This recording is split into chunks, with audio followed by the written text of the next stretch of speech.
Arábìnrin lẹ́ o. Pẹ̀lẹ́ o. Ojú rere lórúkọ mi. Ọ̀run kẹrin ni mò ń gbé. Ìjì ni mò ń rán níṣẹ́ pẹ̀lú. Ṣùgbọ́n òní ló pé ọdún 10 gbáko tó wà nínú ìgbèkùn inú omi adágún adánidúró sójú kan yìí. Ṣùgbọ́n arábìnrin, nǹkan kan wà tó lè yọ kúrò nínú ìgbèkùn tó wà yìí.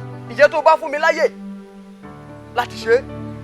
Ṣùgbọ́n arábìnrin, ilẹ̀ ológo ilẹ̀ ìlérí tó ń lọ rèé. Ṣùgbọ́n ìgbèkùn ni òjò débẹ̀. Bàbá, ẹ ṣeun. Ọ̀rọ̀ yìí ti padà yé mi báyìí. Mo sọ náà, ńgbà tí fa ẹrù iná mo ti mọ̀ pé tèmi náà gbé kárí. Ṣé ẹ fẹ́ gbọ́ o? Ẹ tètè mọ̀ tẹ̀síwájú bí báyìí lọ. Arábìnrin. Ṣé ẹ rí ipá àti agbára tẹ́ sọ yẹn? Nípasẹ̀ ipá àti agbára tèmi tó lójúkọ tí mo wà yìí o. Ọdún 10 tẹ́ sọ yẹn bí ọjọ́ kan lórí níwájú mi.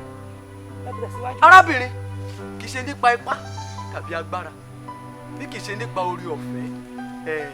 Bàbá ẹ máa tẹ̀síwájú. Arábìnrin, ìbádà kí ẹ gbọ́ ohun tí mò ń sọ. Báwo wí fọ́mọ ẹni agbọ́n? Báwo wí fọ́mọ ẹni agbọ́n? Ẹ máa tẹ̀síwájú. Àgbìyànjú.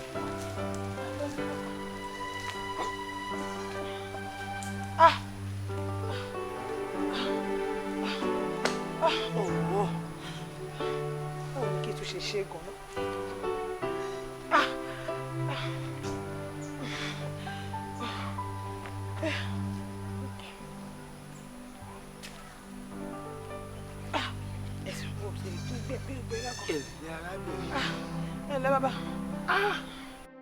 Arábìnrin, ẹ̀mí àyèrí lorúkọ mi. Ẹ̀mí àyèrí? Bẹ́ẹ̀ ni. A sọ nínú ìwé Sakaraya orí 3 ẹsẹ̀ 5 wá sí ilẹ̀. Ó ní awọ wòlíì náà ní aṣọ ìrí.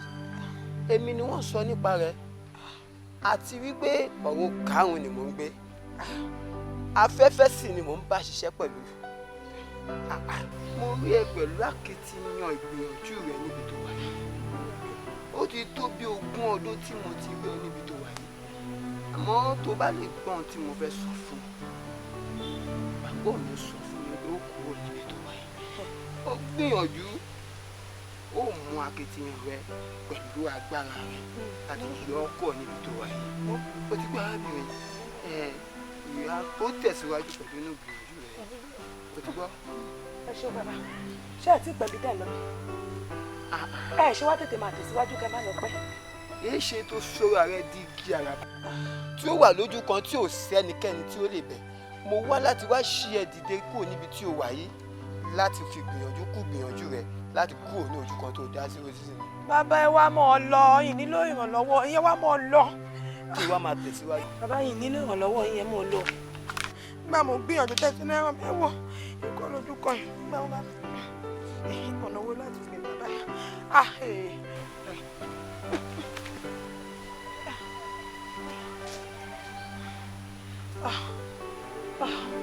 Tí wàá fẹ́ sú mi báyìí o.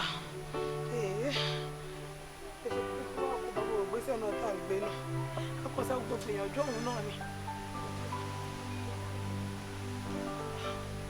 Ǹlẹ́ o arábìnrin. Ǹlẹ́ bàbá. Ẹ káàbọ̀. Ẹ kú gbìyànjú. Gbìyànjú. Arábìnrin, mo rí wípé èyí ló pé 30 ọdún. Bẹ́ẹ̀ ni bàbá. Tó ti wà ní kòríta ìdánidúró yìí. Ẹ parọ́ bàbá. Ó ti rẹ̀ mí. Kódà gbogbo ìgbìyànjú gbogbo aṣọ ló ti yá mọ́ mi lọ́rùn bàbá. Ẹ wo gbogbo aṣọ ti dà kísà. Arábìnrin, agbelebu lorúkọ mi. Agbelebu. Bẹ́ẹ̀ ni. Orúkọ mi rèé. Sórí wípé ẹni àkọ́kọ́ ti bá ọ níbi oní nípa ipá tàbí nípa agbára ló fi bọ́. Bẹ́ẹ̀ ni bàbá. Láì mọ̀ pé kò kí n ṣe nípa ipá tàbí nípa agbára bí ó ṣe nípa orí ọ̀fẹ́. Nǹkan bí ara sí ni bàbá. Ẹnì kejì bá ọ ń bí. Ó lóhun tó fi bọ́ níbi tó wà yìí, ẹ̀mí àìrí lórúkọ rẹ̀. Ẹ̀mí àìrí bẹ́ẹ̀ ni. Bẹ́ẹ̀ nínú ìwé Sakaraya orí 3 ẹsẹ̀ 5 wá sí ilẹ̀. Bẹ́ẹ̀ ni. Bí a sì wọ wòlíì ní láṣọ èrí ni, òun ló wá bá ọ, ṣùgbọ́n ó sọ pé ó ní ọgbọ́n tó fi bọ́. Nǹkan kú ni bàbá. Nǹkan kú ni. Ṣó o wá ti ṣetán láti bọ́ báyìí? Ó ti ṣetán. Ó ti ṣetán. Ó ti sú mi. nítorí mo ní ẹnìkan tí ó mú ọ kúrò lójú kan tó wà yìí. Kí lẹ ní bàbá ẹ fi fún mi ẹ bá ní tó lè gbà mí, ó ti sú mi kóríta tí mo wà yìí bó ti dé kóríta kò yé mi mọ́, ó ti sú mi bàbá ẹ ṣàánú mi. arábìnrin ohun tó lè gbà ọ́ rèé agbelebu lórúkọ rẹ̀. Agbelebu. bẹ́ẹ̀. bàbá ẹ gbé wá. arábìnrin kò kì í ṣe ọwọ́ ni wọ́n fi ń gba agbelebu. ó ń bẹ nínú ìwé Jòhánù orí 3 ẹsẹ̀ 16. a kọ wípé Olúwa fẹ́ ọmọ ráyé tó bẹ́ẹ̀ gẹ́ ó fi ọmọ bíbí rẹ̀ kan fún wa, fún ẹnikẹ́ni tó bá gbà á kì yóò kú, bẹ́ẹ̀ sì ni yóò rí ìyè àìnípẹ̀kun. ṣó o ti ṣetán láti gbà á ní Olúwa àti Olùgbàlà? mo ti ṣetán. o ṣetán? bàbá mo ti ṣetán. a kọ wípé apá Kristi ń bẹ lára mi, kẹ́nikẹ́ni má ṣe yọ mí lẹ́nu mọ́. a kọ wípé a fún mi ní orúkọ kan tó ju gbogbo orúkọ lọ, pé ní orúkọ Jésù kí gbogbo eékún kó máa wólẹ̀. àjàgà ẹ̀ṣẹ̀ rẹ ní orúkọ Jésù ó já lénìí.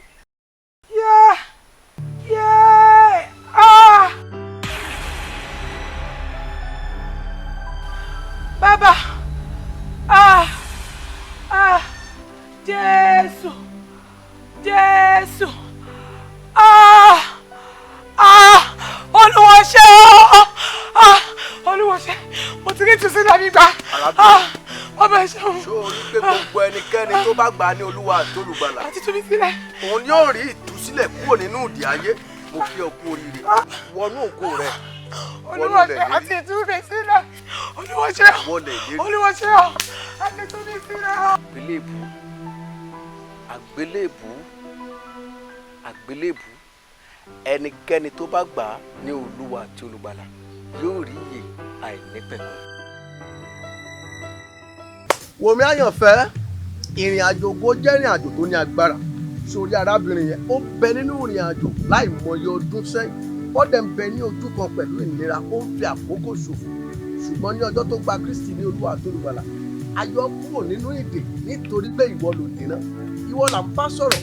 gba Kristi ní Olúwa àti Olùgbàlà, ẹnìkan tó ló lè gbà ọ́, òun ni àgbélébù.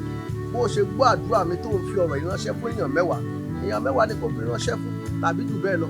mo sọ ọ́ lẹ́nu ojú kan tí ayé rẹ wà ní orúkọ Jésù Olùwàgùtàn ó gba ọ̀dà lẹ́nu. àmín.